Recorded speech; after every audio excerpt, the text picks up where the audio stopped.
Hi friends! In the mid-14th century, Europe was flourishing. Towns were bustling, trade routes were expanding, and populations were growing. But in the blink of an eye, all of that changed.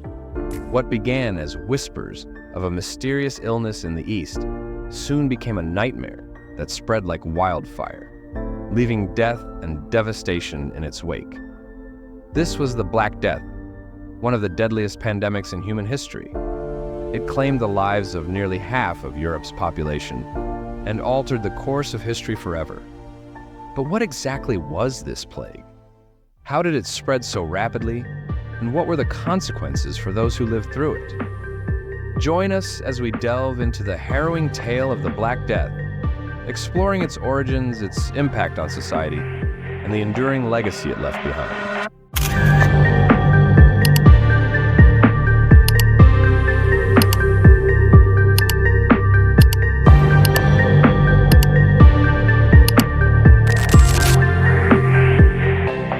Smallpox, a viral disease which was because of a variola virus. It was a type of orthopox virus. You'll hear the same category: monkeypox, cowpox. These are also orthopox viruses. Smallpox was a very contagious disease. It would spread very easily. If someone coughed, it could spread from the respiratory droplets. It could spread from a human's cough. It could spread from saliva. Then, the rashes on the skin. It could spread from contaminated surfaces. If you have an infected human's towel, bed sheets, or clothes, when you have a heart pain, you start to feel the symptoms. It's like you have normal cough. Slowly, your body starts to get some seeds. These seeds, after a while, get into boils. A human's entire face and entire body gets filled with these boils. This is a disgusting thing to describe. I will not go into it in detail. I will not show you a picture of how it actually looked. If you want to watch the photo after the video, you can search on Google and see how a smallpox-infected person looked. After being infected, head pain, rashes, and fever. After 8 to 16 days, a person's death. As I said, 30% death rate. If you compare it with COVID-19, it's less than 1% death rate. That it infects more children, and the chances of death were more higher. In history, this disease had started. How it had started, no one knows. But it is to be considered that in the 10,000 BC, when the first time of agriculture started, Africa had first seen agriculture settlement. When humans started domestication of cattle and animals, then humans got in a long time, and they got in contact with these animals. And these orthopox viruses are generally found in these mammals. So it is said that they have come from somewhere. Some scientists say that this can also come from an animal like a rat. But this disease's first evidence of this disease was in the year 1156 BC, when an ancient Egyptian mummy was buried, and actually, the same stains was seen on the head of the smallpox. It is also mentioned in India and China's ancient texts. It is a Sanskrit text, Sushruta Samhita, 6th century BC, around. It's also been written. From that time, we have no cure. Modern medicine has no cure for smallpox until today. But with every smallpox outbreak, people observed that those who had survived the infection typically did not get smallpox again. For those who contracted smallpox a second time, the infection was much less severe and usually not fatal. These observations led to the creation of inoculation, the process of contracting smallpox on purpose to induce immunity and reduce the risk of death. Smallpox inoculation was a simple procedure. A doctor removed pus from an active pustule of an infected person and then inserted that pus into the skin of a non-infected person via a small incision. The insertion of the pus resulted in the inoculated person contracting smallpox. Despite being infected, the inoculated person usually experienced only mild symptoms that were not life-threatening. Inoculation had been practiced for centuries in parts of Asia and northeastern Africa before being introduced to Europe, and eventually the North American colonies. But the basis for vaccination began in 1796, when the English doctor Edward Jenner noticed that milkmaids who had gotten cowpox were protected from smallpox. Jenner also knew about variolation and guessed that exposure to cowpox could be used to protect against smallpox.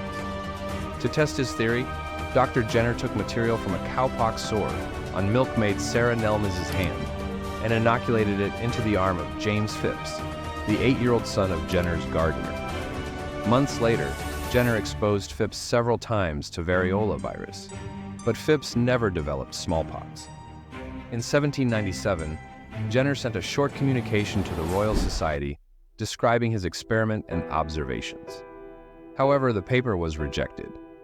Then, in 1798, having added a few more cases to his initial experiment, Jenner privately published a small booklet entitled An Inquiry into the Causes and Effects of the Variolae Vaccinae. But in some time, the publication of the inquiry was met with a mixed reaction in the medical community. Jenner went to London in search of volunteers for vaccination. However, after 3 months, he had found none. In London, vaccination became popular through the activities of others, particularly the surgeon Henry Klein, to whom Jenner had given some of the inoculant. Later in 1799, doctors George Pearson and William Woodville began to support vaccination among their patients. Jenner conducted a nationwide survey in search of proof of resistance to smallpox or to variolation among persons who had cowpox. The results of this survey confirmed his theory. Despite errors, many controversies, and chicanery, the use of vaccination spread rapidly in England, and by the year 1800, it had also reached most European countries. But over the next 150 years, this vaccine couldn't reach the masses in India. In the early 1960s, India accounted for nearly 60% of the reported smallpox cases in the world. In response to the situation in 1962, the government of India launched the National Smallpox Eradication Program, NSEP, with a focus on mass vaccination of the population. It poured money into the vaccine manufacturing industry and hired healthcare workers to perform inoculations. By 1966, approximately 60 million primary vaccinations and 440 million revaccinations were performed. However, by 1967, it was clear to everyone that the campaign was unsuccessful. The number of smallpox cases in India was increasing. Several reasons were identified for the failure. One of the greatest logistical reasons was the sheer number of people in the country who were mobile, whether due to political or ethnic tensions, economic needs, or education. This was complicated by individual reluctance and refusal to participate in the vaccination programs due to distrust or religious reasons. Other barriers were administrative. No one wanted to admit that a smallpox outbreak had occurred because of economic impacts.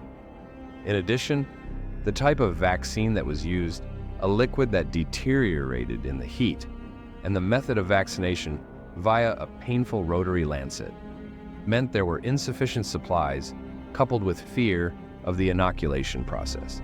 In September 1970, on the basis of recommendations of an assessment team, a plan of operation was signed by the Government of India and the World Health Organization, WHO. The following year, 4 WHO medical officers arrived in India in 1971 to spearhead the revised eradication campaign. One of the barriers to the successful implementation of the National Smallpox Eradication Program was the quality of the vaccine and the method of delivery. Because of the World Health Organization's partnership, India was able to acquire higher quality freeze-dried vaccines. Concurrently, the quality of vaccine manufactured within India also improved. More problematic was the method of vaccination. Prior to 1969, the standard method of smallpox vaccination was to place a drop of vaccine on the patient's arm and press it into the skin with a single-point needle. This process was repeated 5 times for a primary vaccination and 15 times for a revaccination. Much vaccine was wasted, and it was difficult for workers to perform correctly. The jet injector was an improvement over the single-point needle and didn't require electricity. However, the device required frequent maintenance and was prone to breakdown in the field. The introduction of a multiple puncture technique utilizing a bifurcated needle had immediate positive consequences. The bifurcated needle was a cheaper and easier method of delivery, Healthcare workers needed minimal training. It was also less painful and less traumatic for the patients. Aside from vaccine quality and the use of bifurcated needles, India had another barrier to successful mass vaccination. In most countries, vaccinating 80% of the population over a 5-year period was considered sufficient to interrupt smallpox transmission. However, in densely populated countries such as India, the large number of births every year made this target impractical. Mass vaccination could only reduce the incidence of smallpox. It couldn't contain it. A new strategy was needed to augment the vaccination efforts: the surveillance containment search. This strategy was successful to Indians' people. In urban areas, a carefully organized massive publicity campaign was an essential component several days in advance of World Health Organization team visits. Posters were created in native languages which encouraged vaccinations, especially of young children. Even Prime Minister Indira Gandhi was involved in the marketing effort. She sent announcements to several Indian states, exhorting their citizens to cooperate with the programs. Perhaps the most unusual publicity method was the reward of 100 rupees, $12, for the report of any fresh smallpox case. The reward was gradually increased as the incidence of smallpox declined. It was highly effective. 11% of smallpox outbreaks were reported by the general public in 1975, compared with only 2.6% in 1973. The rewards were widely publicized using loudspeakers, radio and television announcements, posters, newspaper advertisements, and writing on public walls. However, word-of-mouth communication continued to remain the most effective means to find new cases. In May 1975, the very last case of smallpox was found in India. In December 1979, the Global Commission for the Certification of Smallpox Eradication declared that smallpox had been eradicated from the planet. But we don't forget Edward Jenner. His work represented the first scientific attempt to control an infectious disease by the deliberate use of vaccination, and save the world from Black Death. As we look back at the devastation caused by the Black Death, we are reminded of the fragility of life and the resilience of humanity. The lessons from this dark chapter in history continue to echo through the ages, shaping our understanding of disease, society, and survival. If you found this exploration into the past intriguing, don't forget to like, share, and subscribe for more deep dives into history's most pivotal moments. Together, we can continue to uncover the stories that have shaped our world. Thanks for watching, and stay curious.